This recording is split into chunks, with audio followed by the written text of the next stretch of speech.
Spoiler alert! This video contains spoilers. If you are a person who minds spoilers, we suggest you read the book first, unless you don't mind spoilers. Hello, hi, welcome back to Gifted Diamond Creations. My name is Indipile, and this is a channel mainly dedicated to business content, book reviews, and also, faith-based content. So today I am back with another book review, and on today's episode we will be reviewing a book. We'll be reviewing a book by Trevor Noah. The book is called BornACrime. And if you have joined us for the very first time, welcome, and I hope you'll enjoy what you see and subscribe and enjoy more videos that we'll upload and some of the videos that we already have up. If you are coming back and you are part of the GDC Fam, welcome back, fam. We love to have you here and we appreciate your support. If you are not part of our GDC Fam yet, then please consider subscribing. That is how you can be part of our GDC Fam. And share the video, like the video, and leave a comment and let us know what you think of the video. Okay, so today's book that we have is Trevor Noah's BornACrime. This is not a new book really, but it's one that I truly enjoyed. And yeah, there's a lot to share on this. Absolutely amazing. I'm gonna try to do it less, but I will keep looking down it's at my notes so that I don't leave anything behind. So do pardon me for that. Okay, so firstly, I just want to do a little, not bio per se, but a little description on the author so you get an idea of who this person is, the author. Trevor Noah is a comedian. He's a former host of The Daily Show and overall brilliant storyteller. And, if you have watched his comedy videos or been in one of his comedy shows, then you can attest to how great of a storyteller he is. And in this book, I love that is shown in how he tells his own story. And it you can just tell. It feels like, I always say this, but yes, it feels like he's like right here and he's sharing these stories with you personally. So I really enjoyed that with this book. Now, this book is mainly for people who've wondered what it's like to grow up in, or what it was like rather to grow up in apartheid South Africa, during apartheid, and a little of the changes that actually happened after apartheid. And in this book, you get a feel of just that in a very humorous way. And even this title actually is so Trevor. This title is so Trevor because it's a play on words. It's actually very direct. He was born a crime, but also it gives it that little I don't know what to call it. The title brings the drama, and it gets you interested. It hooks you, and I absolutely love it. Okay. So, like I said, being born in apartheid South Africa was literally a crime. And this is exactly why this title is so fitting to how he describes his life and his journey in the book. Because this book is about that. It's about his life, how he came to be and growing up and everything. So let's get into it. What is the book about? It's Trevor Noah's memoir. And not in the boring, I was born here and. He literally narrates it like in bits, but in a way that it all comes together and it makes sense at the end, which I truly enjoy. My favorite, I guess, part about this book is how he goes deep into his relationship with his mom in the book. And what a fierce lady, hey? Like, what a fierce... I think of everything, all the people that he mentions in this book, his mom is definitely my favorite. What a fierce woman, okay? What a fierce woman, woman of God. Absolutely my favorite. And this lady's faith is amazing. I like her faith. Even in the most,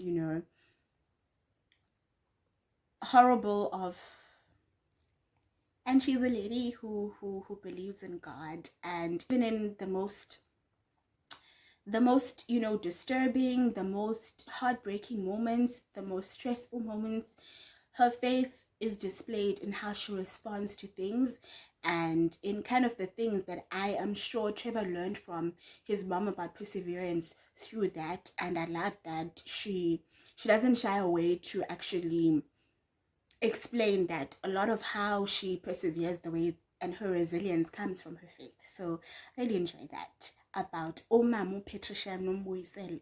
Is it not? Sorry, yes, Nombuyiselo Noah.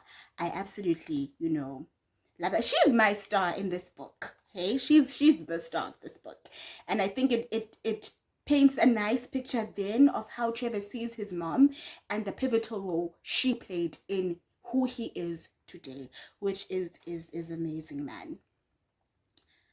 And she's actually she's more, I think she's more of a comedic person than he is, because she's very funny. And I see maybe that's where rather Trevor got his sense of humor from. Okay, so let's talk all the technicalities then of a book. So the themes of the book are, I don't want to leave anything out there, 5. So there are 5 themes of the book. The first one is my favorite. It's about identity and belonging. So remember, Trevor was born in, apartheid South Africa. There was a lot of segregation, and he was born a crime. So in between 2 races. So now it's the dilemma of, where exactly do I belong? Like, where am I exactly? So there was that he had to deal with. He didn't really think he fit in with the black people, because there was whiteness to him, and then he didn't really belong with the whites because there was some blackness in him as well. So it was just always that question and that battle of, where exactly do I fit in? And I think that's actually relevant to us even now, because there are some instances even in post apartheid South Africa where you'd find that there are those, I would like to hope there are few places like that still exist in 2025, but there are also those instances where it does kind of feel like you don't really fit the mold, even as a Black South African in certain environments with other races. And I could imagine that it could probably be the same even for other races as well. So I could just imagine now, when you're a mixed race, how that would play, and kind of also how that probably still plays even now. Where exactly do you fit in, right? And then the second theme is about racism and apartheid. And this book kind of reminded me of, Coconut that we did. And if you haven't checked out that book review, I will leave somewhere here or here. I will leave a link to it, because there's some similarities to the themes of that book and this one. And I think some of the sentiments that probably might still even relate to this book that I won't share today, probably I shared in that video. And yeah, just some insight on exactly the things that we're still facing now, as a result of apartheid, or as not even as a result of apartheid, but similar things that were faced even in apartheid. Okay, yes, I think as a result of apartheid. So things that in response to what has happened, and also things that are still kind of continuation to what had happened, even though not directly the same way that they used to happen, but in terms of systematic and the effects that it has on people, and unfortunately generations though as well too. Okay, so that's the first one there, identity and belonging. And then I want to go again to racism and apartheid. Trevor experiences this in terms of like a first-hand experience. So it's not like your textbook experience information. It's what he has gone through directly, and he does a beautiful job of expressing that in his life, that you can see also in how, oh yes, you know, how it affected other people as well, even through the characters that he introduces, not just with his own life, but the characters as well that he introduces that are part of his life in his growing up. And yeah, there's a lot to be learned in terms of perspectives and just the impact and the influence of that horrible, you know, unnecessary even system that was apartheid. It made me think a lot about, you know, systems that are still, pardon the noise, systems that are still present even now, that are still doing that. And like I said, you know, those, I'm looking for a word, the remnants of that, you know, you kind of see even through some of the experiences that he mentions, you kind of see that, oh man, these are things that kind of still remain from apartheid even now. Though we have done, I must say, a very good job, thankfully, to the people, you know, who had to deal with those systems and some of the residue of those systems from the past, who have helped us, you know, I guess have to deal with just a little bit less than what we would have, but you still see the residue of those systems and that impact even to this day. Then the third theme is about poverty and hustle. Listen, Trevor is a hustler. Trevor is a hustler, and from day one, okay? He sold CDs, you know. He was running a small business as a kid, you know, selling CDs. And he always found a way to make something out of nothing. You know, that's Trevor. It's inspiring, but also shows how survival pushes creativity as well. And also, I think it just also goes to show that we might see him now, you know, achieving all these wonderful things that he's achieving, but to see that he's always been a person who's tried and worked. And it's evident now to see that whatever we see now is as a result of small steps and chances and risks that he started. I guess I have a closer word for this, but now I can't find the English word for this. He started to familiarize himself with taking those risks and going for those big ideas, and you know, starting and trying. And it's yeah, it's amazing. It's amazing that he, to find out that he actually started from a very young age. And then the role of language is another theme. One thing I loved about Trevor is how he used language as a survival tool. He speaks multiple languages, and he talks about how speaking someone's language immediately builds trust and connection. That's such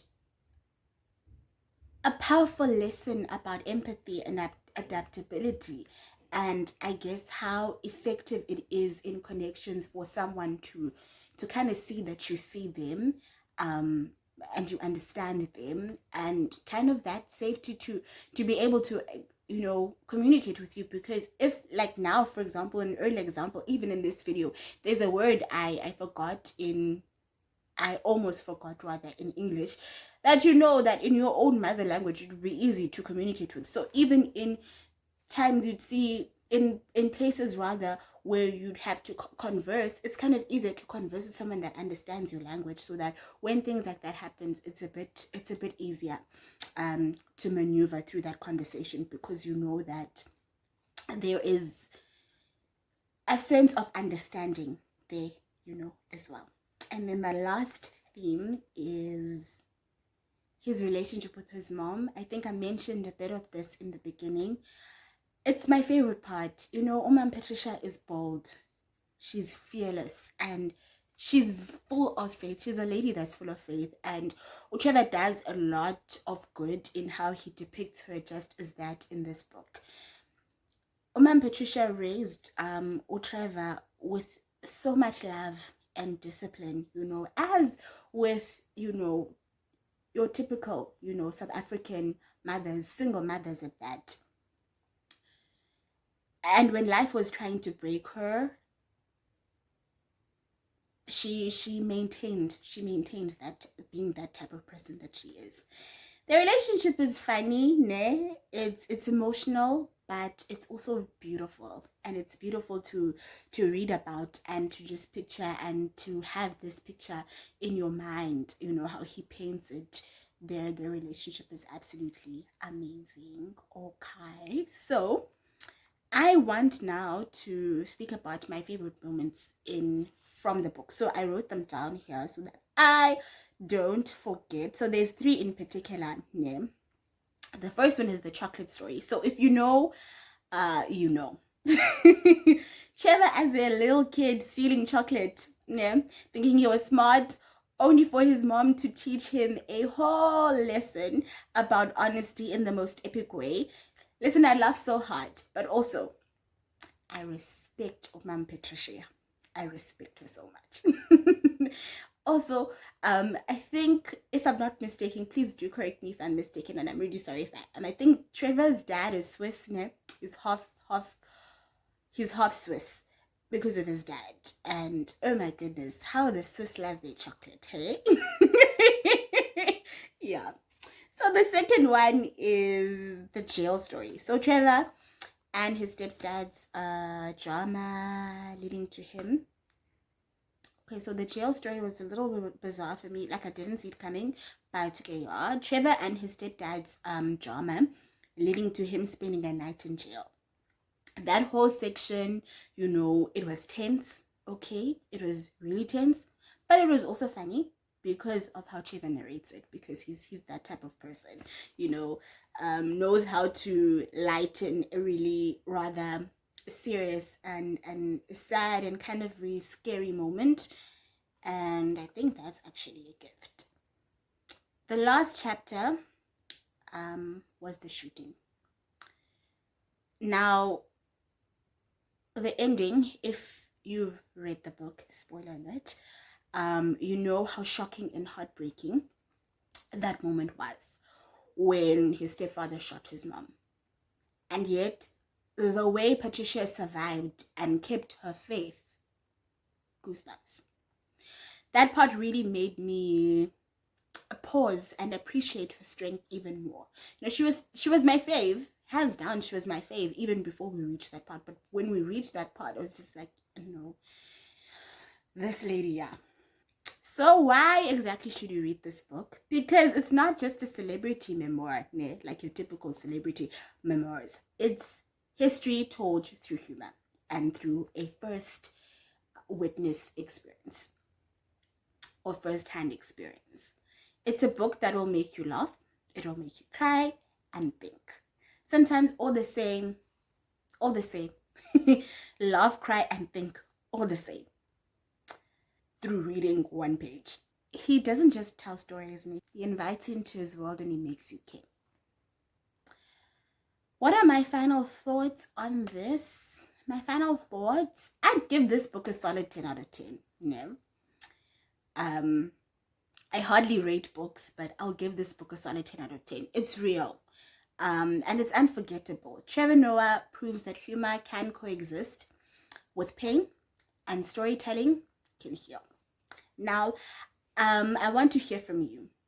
Have you read BornACrime before? What was your favorite story, you know, or lesson from the book? Well, who was your favorite character? If it's Trevor Noah, besides Trevor Noah, who was your favorite character in the book? And then drop through your comments. I'd really like to know what you think, and let's talk about it. And if you haven't read it yet, please do yourself a favor and pick it up. Or even better, listen to the audiobook, because Trevor narrates it himself in his voice. And trust me, it's next level funny, okay? Because now it's like literally having him here, and you know, you get a feel of the way in which he says it, and it makes it even more funny. So if you like this review, please give it a thumbs up, like it, and make sure you give us a subscribe as well by pressing the subscribe button and the post notification bell, so that you don't miss any of our book review videos that we put up. And keep reading, hey, keep reading and just stay curious.